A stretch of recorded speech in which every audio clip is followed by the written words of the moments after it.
Hello students, I hope you are doing well. Last class में हम लोगों ने बात की थी एंडोमेम्ब्रेन सिस्टम के बारे में। एंडोमेम्ब्रेन सिस्टम क्या होता है, इसके अंदर कौन कौन से ऑर्गेनेलीज आते हैं, और फिर हमने थोड़ा सा डिटेल में स्टडी किया एंडोप्लाज्मिक रेटिक्यूलम को। आज की क्लास में हम उसी को कंटिन्यू करेंगे और हम बात करेंगे गोल्जी एपरेटस के बारे में। तो चलते शुरू करते हैं आज की क्लास।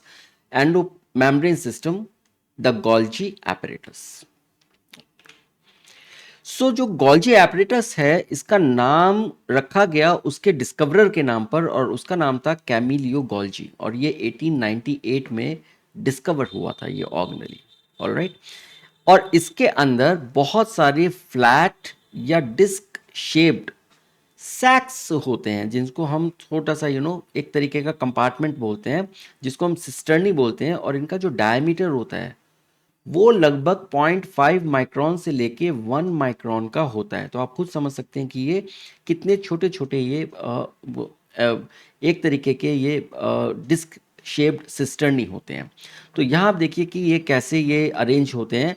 यहाँ पर आप देखेंगे थोड़ा सा फ्लैट है और थोड़ा सा डिस्क शेप में है, और ये एक दूसरे के आगे पीछे ये लगे हुए हैं, तो ये स्टैक्ड है। ऑलराइट।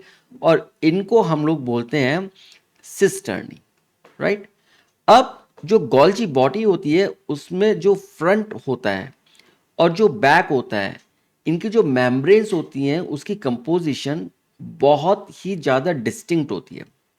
इसका मतलब ये हुआ कि जो इसका सिस फेस है, जो फ्रंट फेस है, और ट्रांस फेस है जो कि इसका बैक है, बैक साइड है इस ऑर्गेनेली का, अगर हम इन दोनों मेम्ब्रेन्स की कंपोजिशन को कंपेयर करेंगे तो इनकी कंपोजिशन अलग अलग मिलेगी। वो लिपिड्स की जो कंपोनेंट्स हैं और जो इसके कॉन्स्टिट्यूएंट्स हैं वो आपको अलग अलग मिलेंगे। तो ये बहुत ही डिस्टिंक्टली डिफरेंट होती है। और जो इसके अपोजिट एंड्स, बेसिकली ये अपोजिट एंड्स हुए, एक फ्रंट हुआ और एक बैक हुआ, लेकिन ये आपस में इंटरकनेक्टेड होते हैं। राइट। दोनों एंड्स आपस में इंटरकनेक्टेड होते हैं। हालांकि ये इनकी मेम्ब्रेन्स का जो कॉन्स्टिट्यूशन है वो थोड़ा डिफरेंट होता है, लेकिन ये आपस में इंटरकनेक्टेड होते हैं। नाउ जो फ्रंट होता है उसको हम लोग रिसीविंग एंड बोलते हैं, और इसके जो फेस को हम लोग बोलते हैं सिस फेस। राइट। इसका नाम है सिस फेस, और ये एक तरीके की कॉन्वेक्स स्ट्रक्चर होती है।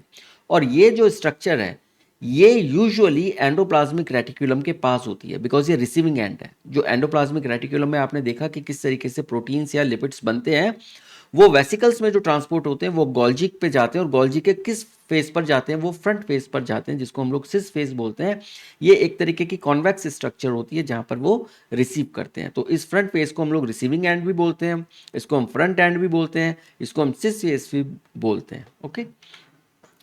और जो बैक होती है उसको हम लोग डिस्चार्जिंग एंड बोलते हैं, और ये जो है इसको हम लोग बोलते हैं ट्रांस फेस, और ये कॉनकेव होती है। तो आप ये देखिए, ये इसकी जो है स्ट्रक्चर सिस फेस की, ये थोड़ी सी कॉन्वेक्स है। राइट।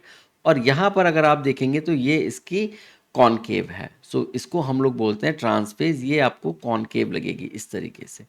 ऑलराइट। नाउ यहाँ देखिए, ये आपका ट्रांस फेस है, ये आपका सिस फेस है। यहाँ पर बहुत ही क्लियरली दिखाया गया है कि ये कॉन्वेक्स है, और यहाँ पर ये इसका जो ट्रांसफेज है ये आपका कॉनकेव है। ओके। एंड दोनों की जो ये आपस में ये कनेक्टिविटी पूरी बनी हुई है, यानी सिस फेज से लेकर ट्रांस फेज तक ये पूरी की पूरी इंटरकनेक्टेड है। साथ में इसकी जो कंपोजिशन है मेम्ब्रेन की, वो सिस फेज और ट्रांस फेज दोनों अपोजिट एंड्स हैं, और इनकी कंपोजिशन एंटायरली डिफरेंट होती है। अब जो गोल्जी बॉडीज होती हैं वो जो रफ एंडोप्लाज्मिक रेटिकुलम में जो प्रोटीन्स बनते हैं ये उनको एक्सेप्ट करती हैं, और साथ में जो स्मूथ ट्रांसपोर्ट वेसिकल्स बनती हैं वो रफ एंडोप्लाज्मिक रेटिकुलम से जो निकलती हैं, और जिसके अंदर प्रोटीन होता है वो यहाँ पर आके मिल जाता है।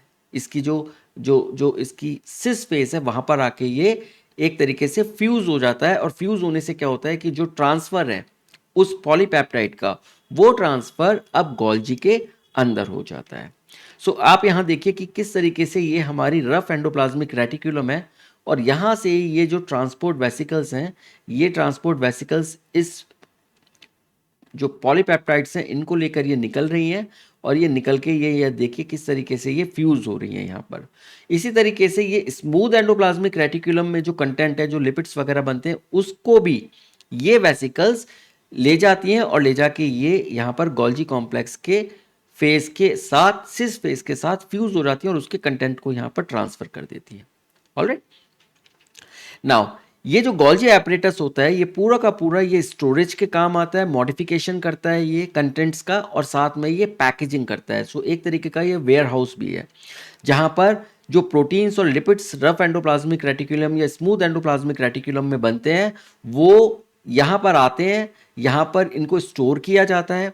इनका अगर कुछ मॉडिफिकेशन रहता है, कुछ मॉडिफिकेशन तो इनका एंडोप्लाज्मिक रेटिकुलम में हो गया और कुछ मॉडिफिकेशन इनका गोल्जी में हो जाता है, और यहाँ पर ये स्टोर होते हैं और जहाँ पर यहाँ से इनको आगे ट्रांसपोर्ट किया जाता है, अपनी अपनी जगह पर भेजा जाता है। तो ये एक तरीके से पैकेजिंग भी यहाँ पर इनकी होती है। Okay, now the proteins are transported out of the complex by a second set of vesicles. तो अगर आप यहाँ देखें, एक सेट ऑफ वेसिकल्स तो यहाँ पर एंडोप्लाज्मिक रेटिकुलम से इस कंटेंट को लेके आया सिस फेस पर, और ट्रांस फेस से दूसरे वेसिकल्स के अंदर ये गया और जाके ये अपनी अपनी जगह पर चला गया। यहाँ पर आप देख सकते हैं कि ये मेम्ब्रेन की तरफ जा रहा है, कुछ बाहर की तरफ जा रहा है, कुछ अंदर लाइसोसोम्स में जा रहा है। तो इस तरीके से जो प्रोटीन जहाँ का है या जो लिपिड जहाँ का है वो अपने अपने एड्रेस पर पहुँच जाता है। तो ये बेसिकली कुरियर सर्विस है। ऑलराइट, तो ये क्या काम करती है, ये ट्रांसपोर्ट करती है, ये अपने वेसिकल्स यहाँ पर एक तरीके से ट्रक्स हैं, उनके अंदर ये मटेरियल को डालते हैं और जो जहाँ पर डेस्टिनेशन होता है उस डेस्टिनेशन की तरफ ये जाते हैं और उसको छोड़ देते हैं। तो ये गोल्जी एपरेटस का मेन फंक्शन होता है। So proteins are destined to plasma membrane, lysosomes और अदर ऑर्गेनेलीज। तो प्रोटीन्स का जो डेस्टिनेशन होता है वो या तो प्लाज्मा मेम्ब्रेन पर जाएंगे, अब वो प्लाज्मा मेम्ब्रेन का पार्ट भी हो सकते हैं जैसे कि इंटीग्रल प्रोटीन्स होते हैं, राइट, या फिर जो आपके पेरिफेरल प्रोटीन्स होते हैं, या फिर उनको सेल से बाहर भी छोड़ा जा सकता है। फॉर एग्जांपल कहीं अगर एंजाइम्स हैं या फिर हार्मोन्स हैं या फिर साइटोकाइंस हैं, इस तरीके के जो प्रोटीन्स होते हैं जो कि ब्लड में जाते हैं और ब्लड से वो बाकी जगह पर जाएंगे तो उनको वो इस सेल के बाहर निकाल दिया जाता है। तो इस तरीके के प्रोटीन्स का ये डेस्टिनेशन होता है। एंड गोल्जी एपरेटस बहुत ही इंपॉर्टेंट साइट होती है जो कि ग्लाइकोप्रोटीन्स और ग्लाइकोलिपिड्स को बनाती है। सो प्रोटीन्स का ग्लाइकोसिलेशन करती है, इसका मतलब यहाँ पर कार्बोहाइड्रेट की चेन अटैच हो जाती है। तो हम ऐसे प्रोटीन्स जिनके ऊपर कार्बोहाइड्रेट की चेन होती है उनको हम लोग ग्लाइकोप्रोटीन्स बोलते हैं, और ऐसे लिपिड्स जिनके ऊपर कार्बोहाइड्रेट की चेन होती है उसको हम लोग ग्लाइकोलिपिड्स बोलते हैं। सो ग्लाइको जहां पर भी वर्ड आ जाए आप समझ लीजिए कि वहां पर कार्बोहाइड्रेट अटैच है। अगर वो प्रोटीन के साथ है ग्लाइको तो वो बन गया कार्बोहाइड्रेट प्लस प्रोटीन, और अगर वो लिपिड्स के साथ है तो वो बन गया कार्बोहाइड्रेट प्लस लिपिड्स। ऑलराइट, तो यहाँ पर हम लोग डिस्कशन अभी ख़त्म करते हैं गोल्जी के बारे में। अब हम नेक्स्ट क्लास में बात करेंगे लाइजोसोम्स के बारे में, और फिर हम देखेंगे कि किस तरीके से लाइजोसोम्स का फंक्शन होता है और वो सेल को किस तरीके से हेल्प करते हैं। चलिए हम मिलते हैं अगली क्लास में, तब तक आप अपना ध्यान रखिए। Take care and thank you.